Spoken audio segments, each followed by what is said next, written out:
out, Flux is Jinwoo's debut novel. So without further ado, please welcome Jinwoo and Laura tonight. Thank you.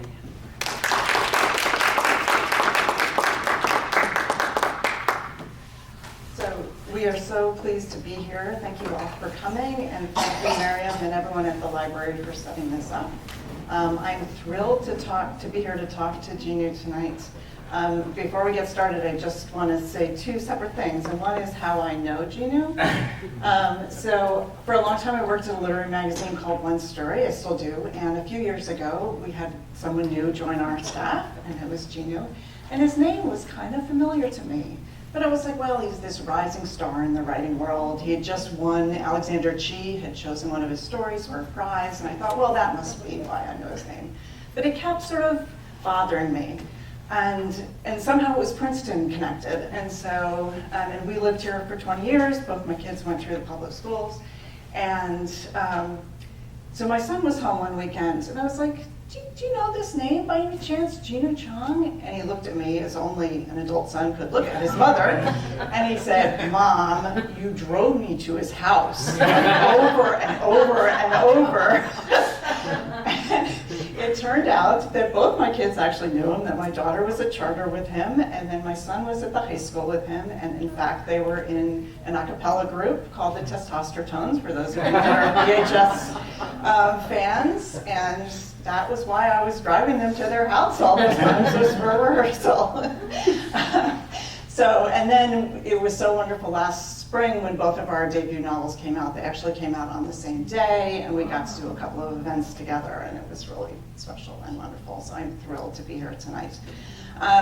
And then I just wanted to say a few words about the book, and then Jinwoo's going to read a little, and we'll talk, and then I want to open it up for questions at around 7:15. So be thinking of questions as we talk.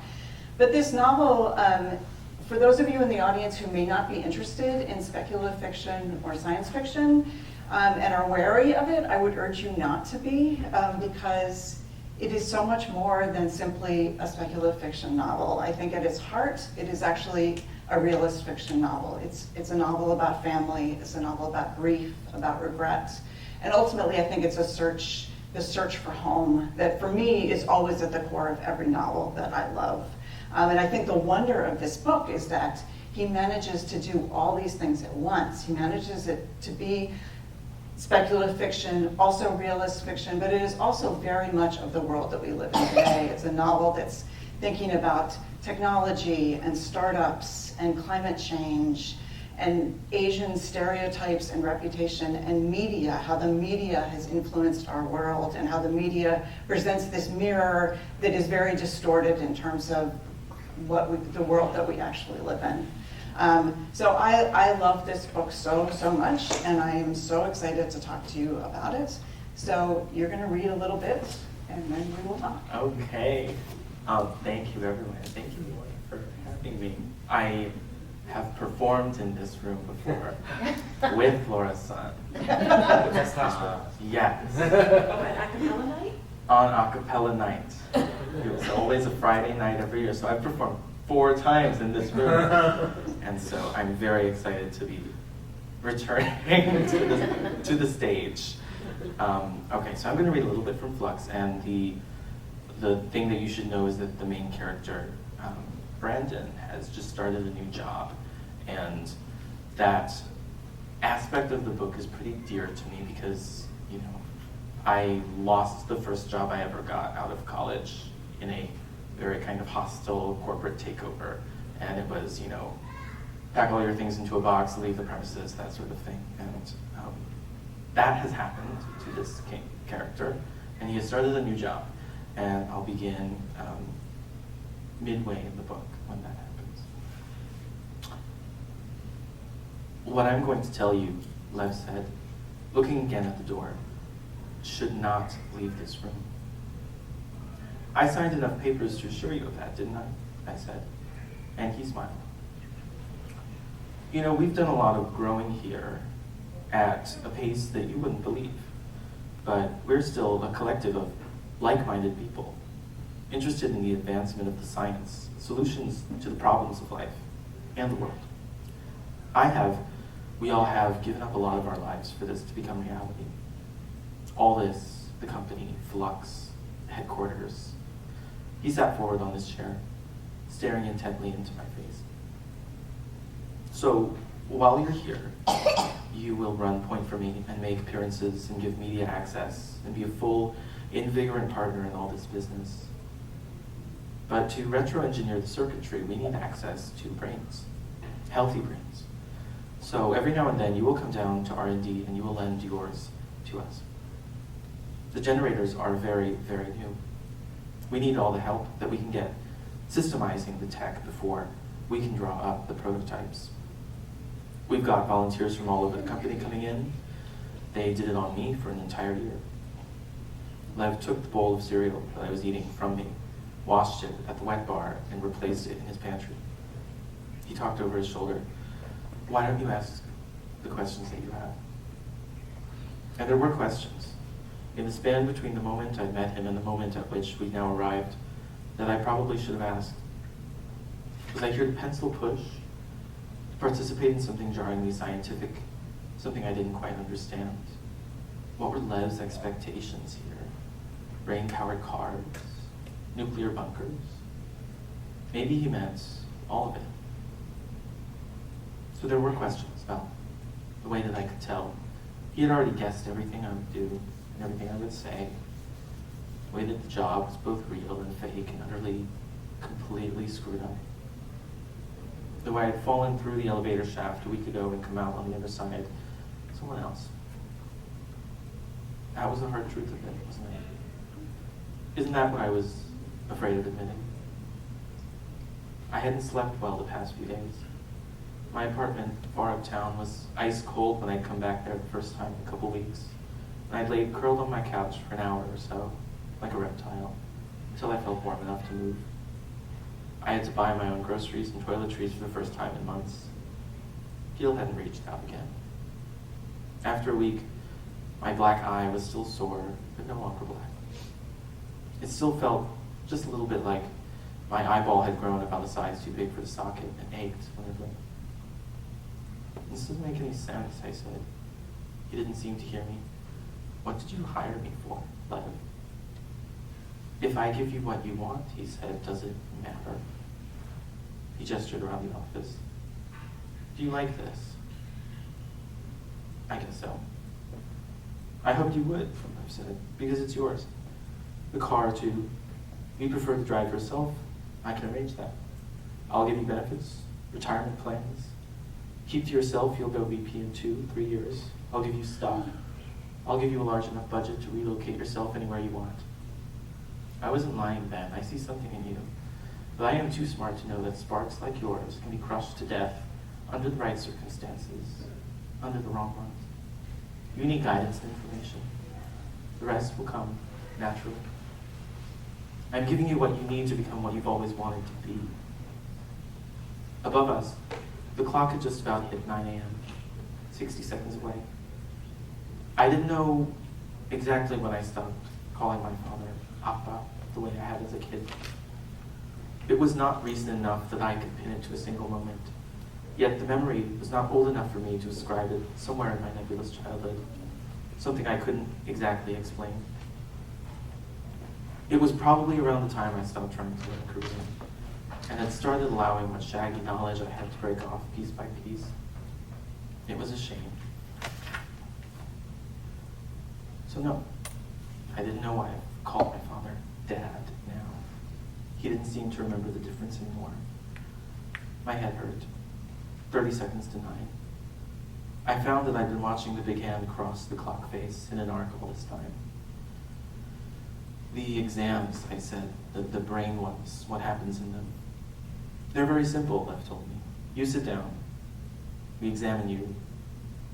Run some tests, hold a magnet to your forehead. Look at the way the activity varies. It's not our job to understand. If we knew more about it, we'd corrupt the sample pool.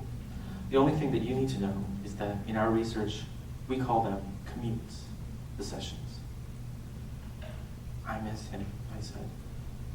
I am sorry for what I've done. I know you are, Lev said. 10 seconds.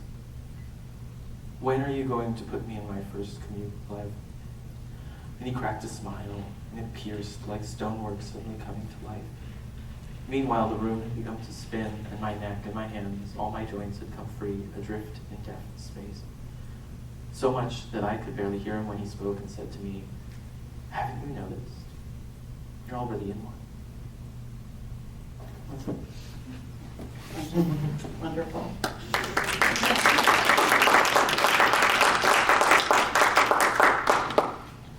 So can you tell us a little bit about the original kernel, the original spark that set off this novel, and then also how that changed as you wrote it and as you went through the editing process? It started with Theranos and Elizabeth Holmes, which is a story that I think has become very popular now that she's gone to jail, and there have been TV shows about it and documentaries and everything. But way back in 2016, there was one book written about it, and it was called Bad Blood. John Carreyrou, who was the Wall Street Journal journalist who exposed her for the first time. He wrote the definitive account of the fall of the company. And I thought it was so fascinating, the way that, somebody like her with almost no credentials, nothing, just on sheer, made up charisma, hoodwinked all of these really intelligent people into buying into literally nothing. And from the board of Walgreens had signed on for billions of dollars to buy into Theranos. Henry Kissinger had signed on to be on the board of directors of Theranos. All of these things had happened, and she had spun this web out of nothing. And that story, I think, is becoming a really prevalent kind of narrative going on.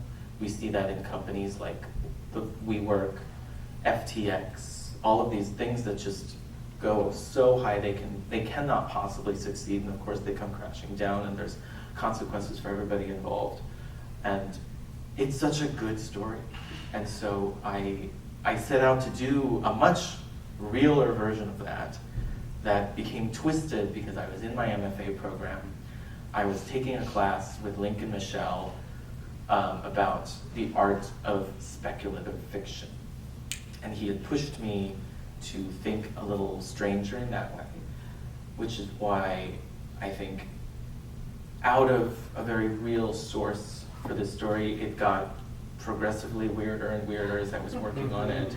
I was in my MFA program doing my thesis workshop presenting on this, and people were saying it was boring, so I made it less boring in an attempt. So all of these things compounded. I added this television aspect to it of someone being obsessed with 80s television and seeing the characters in real life around them.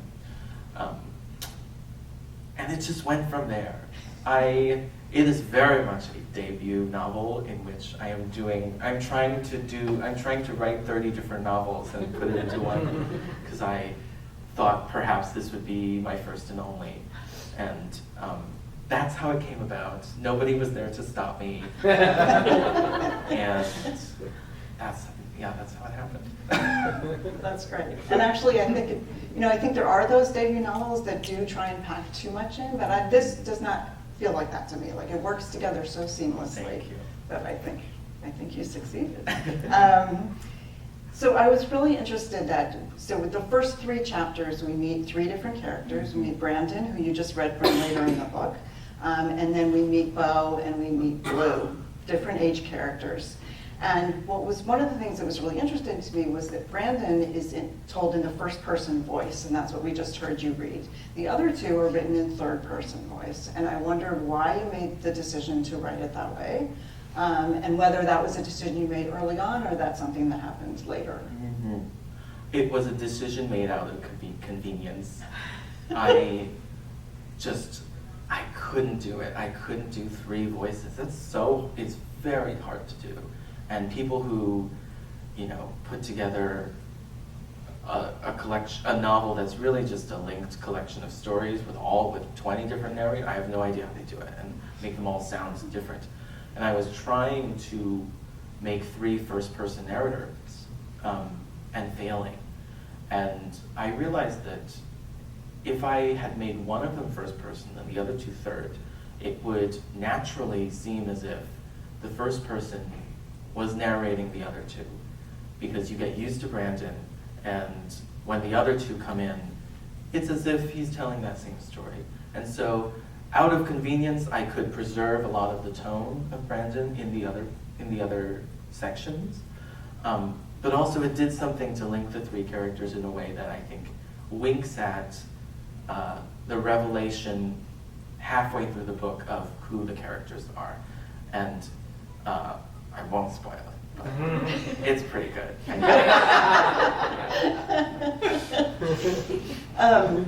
That makes a lot of sense to me. I mean, I like, yeah, because Brandon is definitely the main character, and the other two are secondary. So that makes total sense. You can just tell people you did it intentionally. You don't have to say it. Well, now that it's been a year, almost a year after it's come out, I'm running out of excuses. Right. I'm trying every different kind of answer. So one of the things that I loved in Brandon's voice, which is this first-person voice, is the use of this first-person direct object, and that's when a character speaks to another character in the novel. It's not second person, even though they're using the you and the your, but they're actually speaking to another character. But in this case, he is speaking to another character, but it's actually a character on the TV show that he was just talking about. And it's not even the actor, right? He's speaking directly to a character. So it's a character speaking to a character who is a character. Lovely use of layers there. And I wondered about that then, when you decided to do that. It's actually the first sentence of the book uses that. The first sentence of the book is, your line was always give me a reason. So right from the first word on the first page, we get this use of the direct object. So can you talk a little bit about that choice? I really believe we all have somebody that we talk to. And it's perhaps not as literal as in you and hi, how are you doing, that kind of thing, but I do think that we keep some image of somebody that we think is watching us, or is perhaps you're acting in front of. For some people, I think it's, God, or that kind of, it can be religious in that way. For other people, I think for me, a lot of the time I am talking to people in my family and keeping them with me at times. And then for others, it's figures in pop culture, like this character. And, I'm sure there's a lot of people out there who talk to Taylor Swift and things like that. And I knew that was true about most people. And it felt so interesting to dive into what that sort of relationship looks like when it gets very unhealthy and you start to break away at the reality and embrace something inside your mind and sort of begin to take it as the world, which can be very dangerous. It becomes very parasocial, and I think is what is a lot wrong with today's embrace of celebrity and feeling like you know somebody that doesn't exist or that doesn't know who you are and things like that. I felt that was a really illustrative way of showing how messed up he is and how broken that he seems to be, and that it's a function of his trying to deal with some very bad things that happened earlier in his life and having nobody to turn to in reality except for this person that doesn't exist. I felt that was very, at its heart, really sad, which was the thing that I wanted to capture. And what I wanted you to know firsthand, before you knew anything else about Brandon, that's what I wanted you to know about him. Yeah, I think it's so effective, that use of speaking to another character, because it brings the reader right into the middle of that relationship in a way that you can't really get at as easily. And I think to start it right from the first page does exactly that. I think we absolutely feel the grief within Brandon right from the beginning. Yeah, it's terrific. Another thing that I thought was really interesting was the use of voice, and we talked already about both the first person and the third person voices. So it was a craft choice, but it's also a plot point, in that when we meet Blue, who's the third character, he's actually getting a temporary voice box installed. This is in the future. And he is doing so because he's lost his voice and he's going to be filmed, and they want him to be able to speak. So it's just temporary.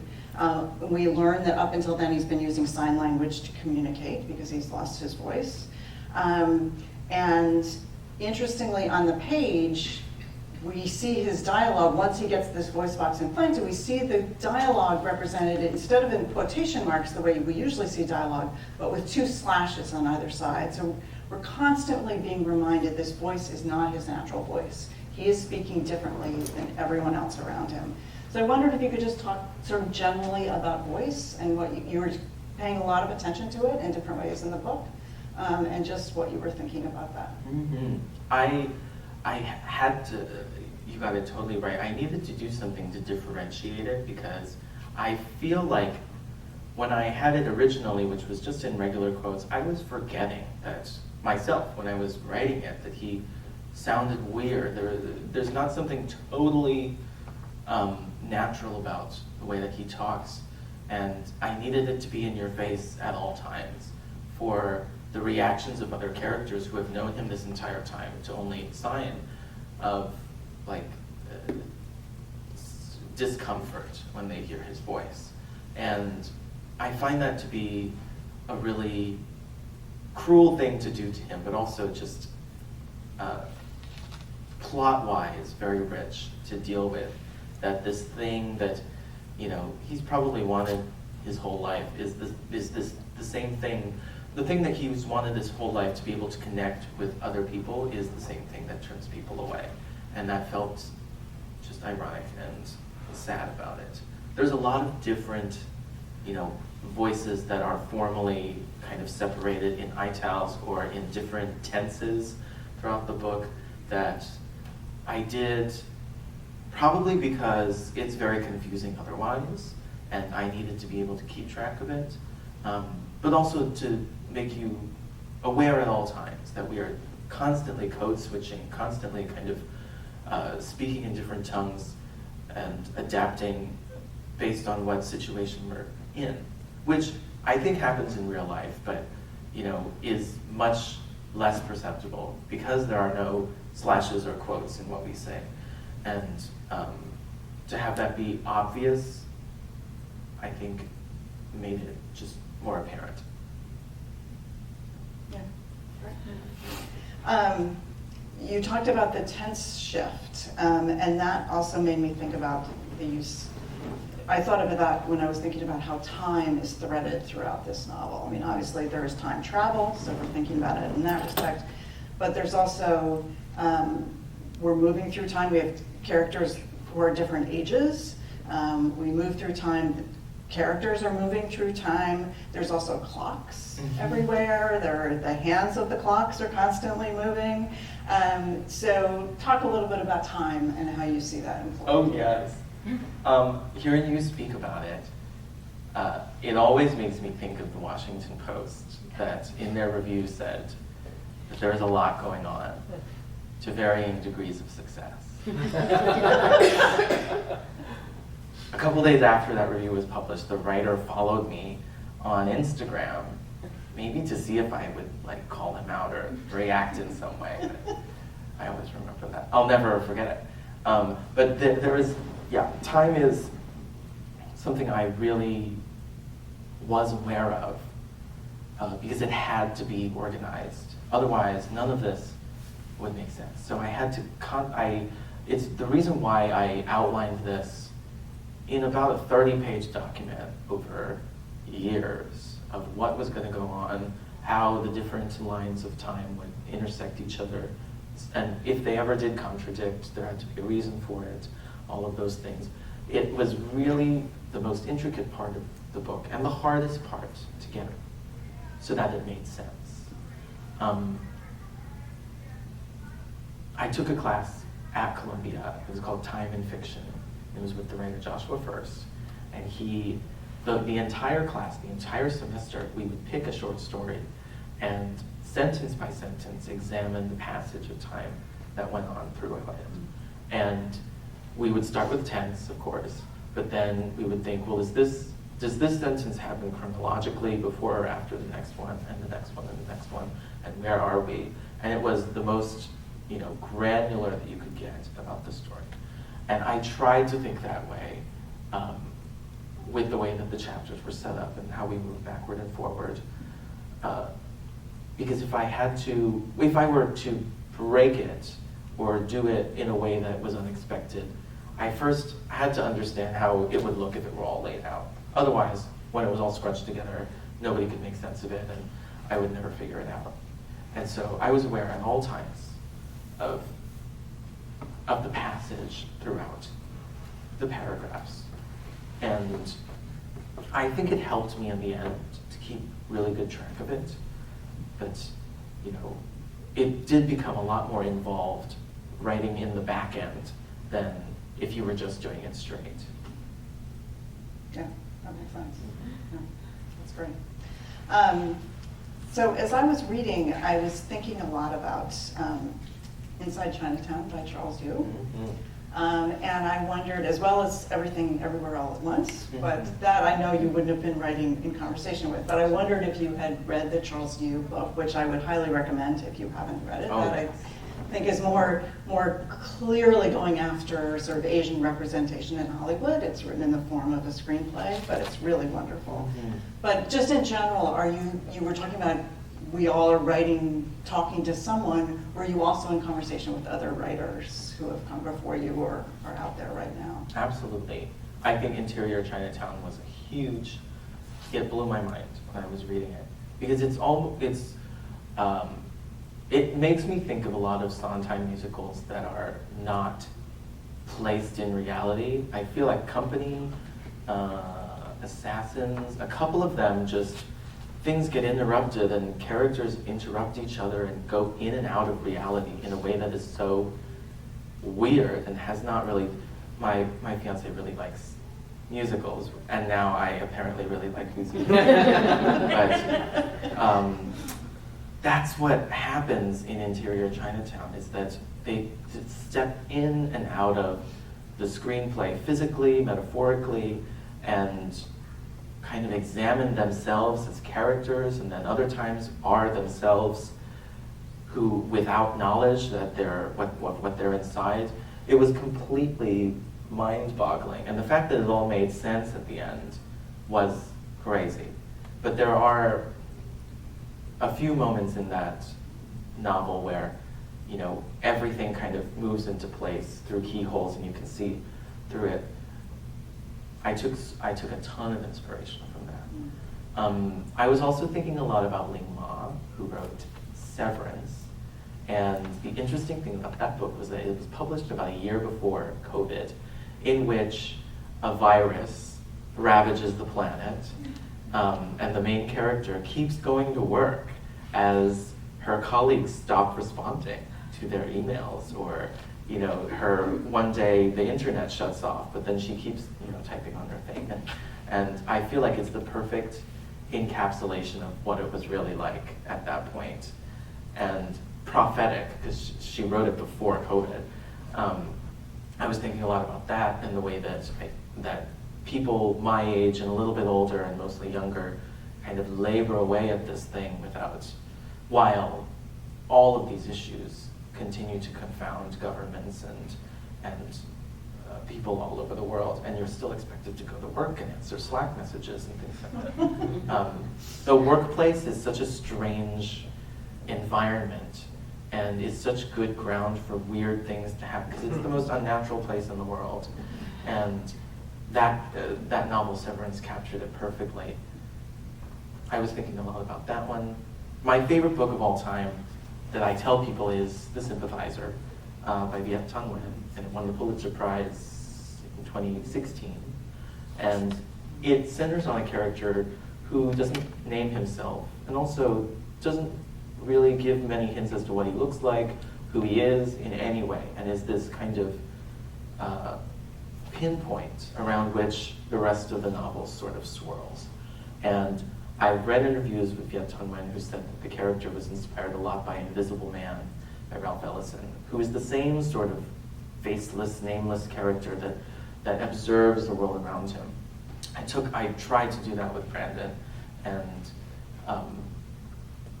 kind of populate his world with so much action that he would just sort of sit there and watch. I thought that was really interesting to make your protagonist do. And I was probably thinking the most about all of those in the world of fiction. I try not, I read so much more fiction than nonfiction. But I spoke a little bit about Bad Blood, that was definitely in there. There's a lot of strange like celebrity pop culture in this book that is not taken from books or anything, but from just being alive in the time of social media and how strange it all can seem when you can go into somebody's house through their phone and see what they're cooking for dinner. Like it's completely bizarre. I was taking a lot of that, and it all came together in that way. Yeah. I started with Bad Blood, and as I said, everything else kind of tumbled after in ways I couldn't control. So one of the ways that within chapters scenes are delineated is that in the page it will just say click in like capital letters, the letters kind of spaced out. And when I first encountered it, I was thinking sort of the camera shutter. And then I also thought about like the clapperboard for a film. Mm-hmm. But then I also thought about the clicking of the hand of a clock. Mm-hmm. And so I want to know what you were thinking of when you designed that. There is, it came from one of the first chapters in which there are two narratives going along. And one is a real life, the other is a television episode. And the click is the remote control. It was not there. My editor, Carl, said there needs to be something there that punctuates and that lets us know, because right now you're just switching between two totally unrelated things. And he said it needs to be something that you'll own and you'll be known for. I said, okay, so it can't be it can't be like a harp sound. It can't be like a. And so I said click because of one of the characters was already watching TV, and the sort of TV fuzz of it felt right. On this cover, I don't know if you can see, but the artist, Beste Dogan, took like ionic television static. It's the red, blue, green bars, and she twisted it in this way. And I was probably thinking of this as well. Back when TV was cable, that with the gray fuzz that happens, I was probably thinking of that too. Okay. Yeah. But I just did it because my editor said it would look cool and it would make more sense. Which it does. That's great. It was a good point. But it can also be seen in all different ways, which is kind of fun too. Yeah. It's very ambiguous, which I do like about it. And I didn't ever think about it being a clock, which is perfect. Right. So you just talked about your editor. Can you talk a little bit about the process of getting an agent and then the process of selling your book? Yes, it was 2020. I was in the MFA program. I had published a couple of short stories. I had won maybe like a contest. The first time I had published something big was when Alexander Chi chose a story of mine to win a prize at the magazine that Laura founded years ago. It's called Craft. And so another point of connection. And shortly after, and in December, I got an email because I had on my website, contact me if you ever want to, send me an email. I got an email from an agent. So first of all, I fell on the ground. And she said, congratulations on your story. I was wondering, do you have an agent? Are you looking for one? I would love to talk to you. It was December. And I said, oh my God, like, I've made it. I'm gonna be a bestseller now. And so then I got on the phone with her and she said, tell me about your book. And I said, well, it's, a sci-fi, surrealist, kind of noir book. And she said, is it done? And I said, well, it's very close to being done. And at that time, I had written none of it. I had the outline. So I wasn't lying completely. The outline was done. I had everything planned out. I had tags of dialogue I wanted to use. I had chapters organized. So I said, almost done. So I will send it to you as soon as it's ready. Mm-hmm. I wrote it in 4 months after that. So I was really, I work well on deadline. I knew that she was waiting. I did that. I sent it to her and a couple other agents who responded. I wasn't feeling them as much. Danielle got it. And so I signed with her. Shortly after she sent it out, and that's where my story takes a tragic turn because it did not sell for 8 months. So we sent it to, I think, over 50 editors. And everyone says Harry Potter was rejected by 12 people. I got rejected by 65 people. So, and it was a very low point. I was feeling like a complete failure. I thought everything I had worked for, all the money I had spent, studying and going to school, all of this stuff was for nothing because nobody wanted this book that I had spent years working on. And she said, do you have any other people? Do you know of any other editors? And I had heard of Melville House, and I said, would you send it to them maybe? And she sent it. And then 4 months later, Carl emailed and said, I might be making an offer on Flux. And she told me that, and first I was so mad, like, what does that mean, like, might be? And then he made an offer. And it was the only one that came in. The money offered was enough to pay half a month of rent and some French fries. And after that, it got much happier. This book appeared in places I never ever thought it would be in. The Washington Post, New York Times, Vanity Fair. I did my launch event at the Strand, and there were 150 people who had come. It was insane and amazing. And so, very happy ending, but I would want people to know that for a long time, I wouldn't even talk about the fact that I had a book on submission. It had gotten so embarrassing to the point where everyone was getting book deals, everybody was, celebrating these gigantic sums of money that were being thrown their way and all of that, and I felt like I was left behind. And that's the part that nobody really sees, because why would you ever want to tell somebody about that kind of thing? But it's important to talk about because, this book especially had a really, really tough journey to publication.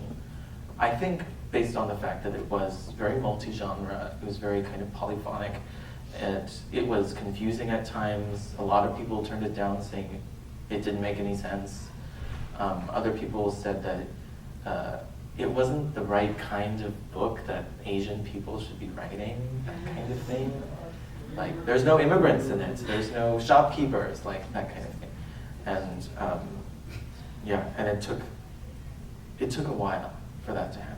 But now, I look at it and I feel mostly happiness at what came about rather than the road I took to get there.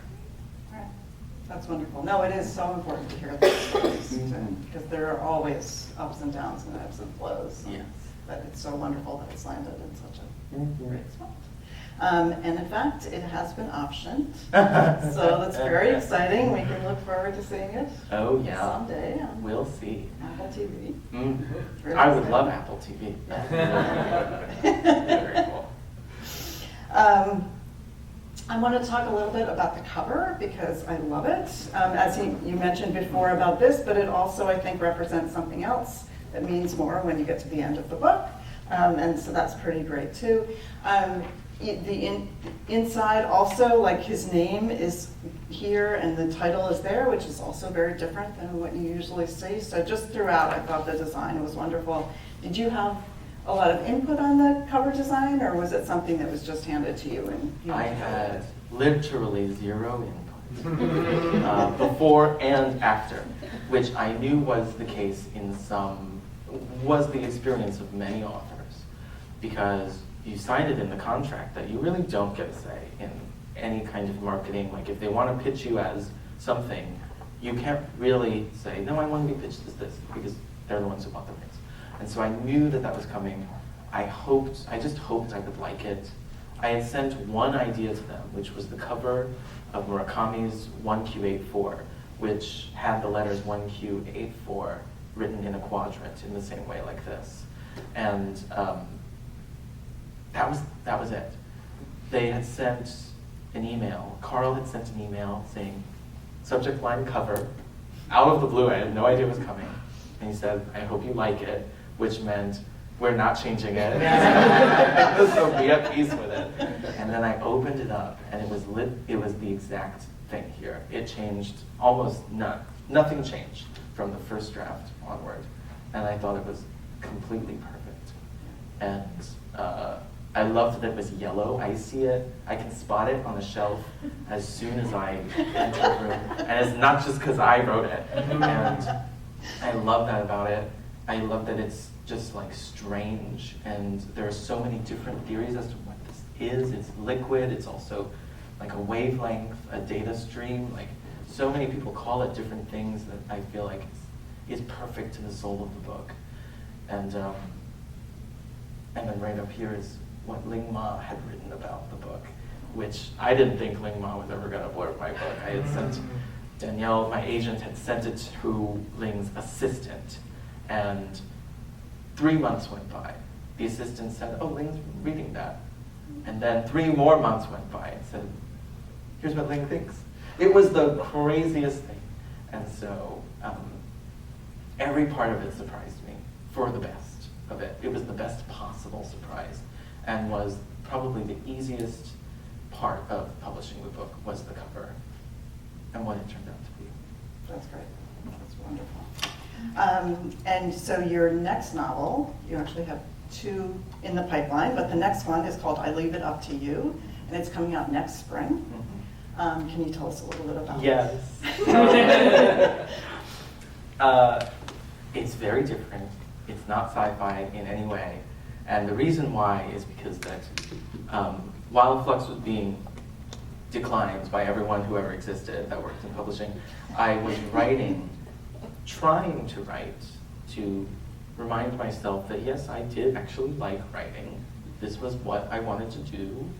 And I poured so much desire for happiness into this second book, which made it really lighthearted and funny and kind of tender in a way that I didn't ever think I was capable of doing.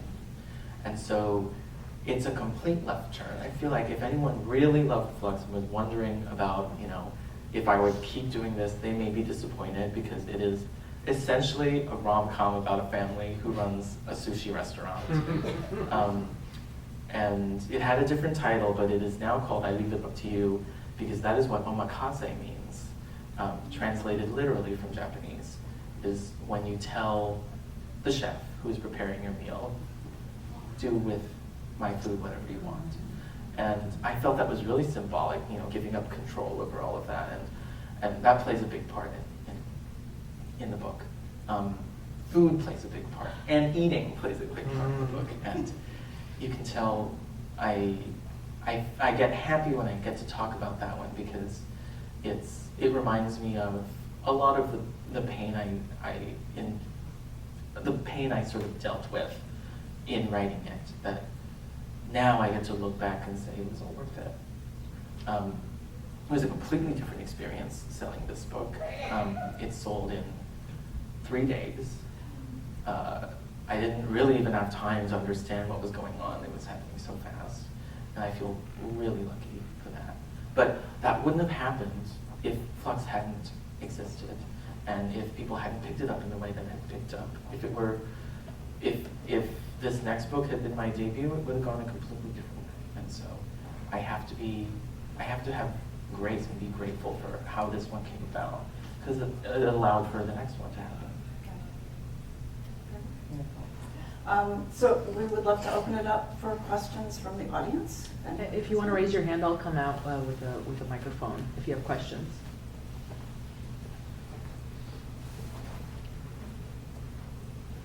So just in the process of getting the book published, so when it sells, that's when it goes to an editor, and the editor starts to work on the book with you. Yes, usually the editor has read all of it. It gets sent in a manuscript form to all the editors. They read it. A lot of the times they have to have other people who work with them read it.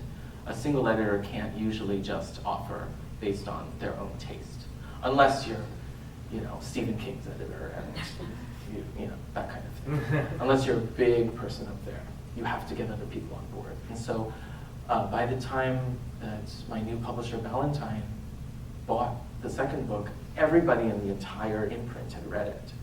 I only started working with the editor on it after all the contracts were signed, everything was done. Up until then, you were supposed to kind of treat it as, as non-changeable.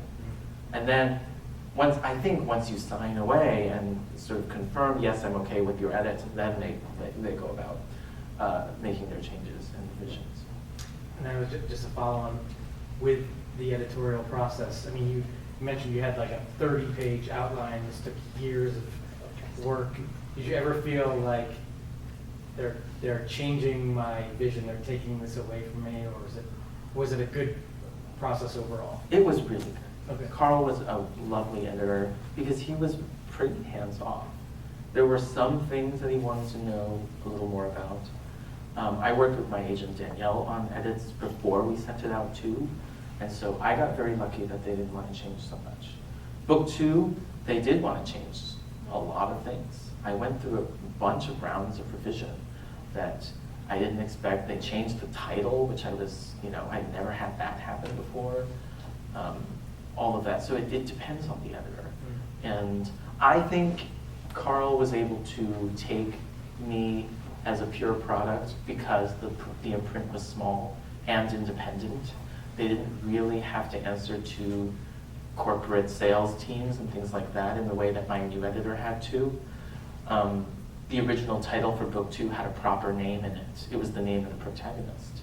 And they said that proper names don't work in book titles anymore. And I said, well, what about Evelyn Hugo and Eleanor Oliphant, all these gigantic, Carrie Soto is back, all of these gigantic books? And they said it's because of those gigantic books that proper names don't work anymore. And it was very, it was a completely like marketing sales thing that I had to contend with that had nothing to do with the creative. That was weird to get used to, but I think it's for the best. And now I really like the new title.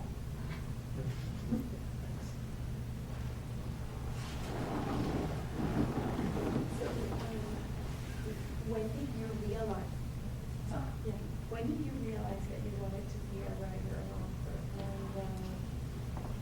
And we're PHS parents, we're former PHS parents, and did your English teachers influence you or inspire you? And who were your English teachers? One of my English teachers is right over there. That's Miss Crane.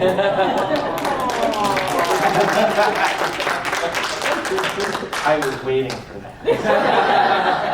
I took journalism with Miss Crane. I took AP English 3 with her too. And between her, Miss Murphy, and Mr. Sullivan, they taught me so much. They are in the acknowledgments of the book, actually. And when it was published, I got to send 3 copies to each of them and thank them for everything. It was the best part of publishing the book.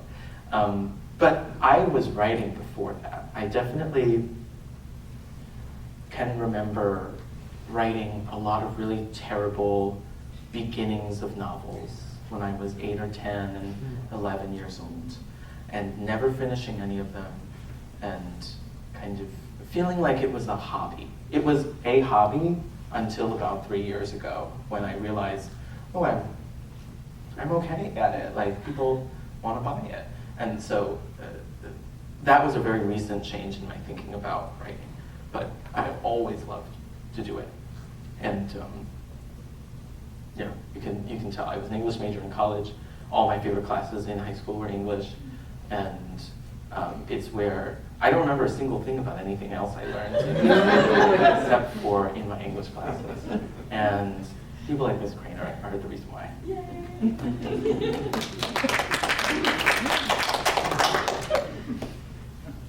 Can I follow up on that? Yeah. So, Jinwoo, I remember you as as a news writer too. So, I mean, he came to the classroom. I mean, he said things that I wish I had said. You know, like as a freshman, he was. I'm like, why didn't I say that? You know. So, can you talk a little bit about your writing as a journalist? Because obviously that's very different than especially Flux and some of your shorter works that you've written, and maybe how that makes you think about the word, just control of the sentence, you know, I mean, anything you have to say about that, because I think it's so different from, you know, these texts. Totally. I remember in Journalism 1, we had decided on the structure of a news story, and it had to be in the inverted pyramid. You had to have everything that mattered up there, and everything else, because, you know, when it came time to print, you needed to cut 200 words, you just cut the last 200 words, and it was the easiest thing ever to do, which you need to do in like a minute time when you're on deadline. And so I took a lot of that, and it made me think all the time about, at any point in the story, you have to be aware of the arc of the narrative and where it's going. And I took so much from that in, you know, it didn't really matter that much in journalism. Do you have a catchy opening? It's more, are you getting to the point? And I remember there was a literary journalism class. I took that as well, where we started to meld creative nonfiction together with journalism. And that's where you could really see the stark difference between creative and, you know, sort of more reporting, journalistic writing. And it was completely formative. It made me think about, structure first as the priority in anything you're doing, which I still do. It also made me think about what you need to tell and what you don't need to tell, and has proved really helpful in, you know, cutting down things that I feel like need to be more streamlined and everything like that. You can apply those editorial techniques to anything you're doing, to a letter you're writing, to an email, anything. And it starts with going down to literally the basest facts and the information, which is what journalism is. And I do think it started exactly there in that class. Any more questions? Okay, thank you so much, both. That was amazing. That was such an interesting discussion. And thank you, everybody, for coming tonight. We do have books available for purchase. If you have a ticket that included the book, I have them reserved for you at the front. Thank you so much. Thank you.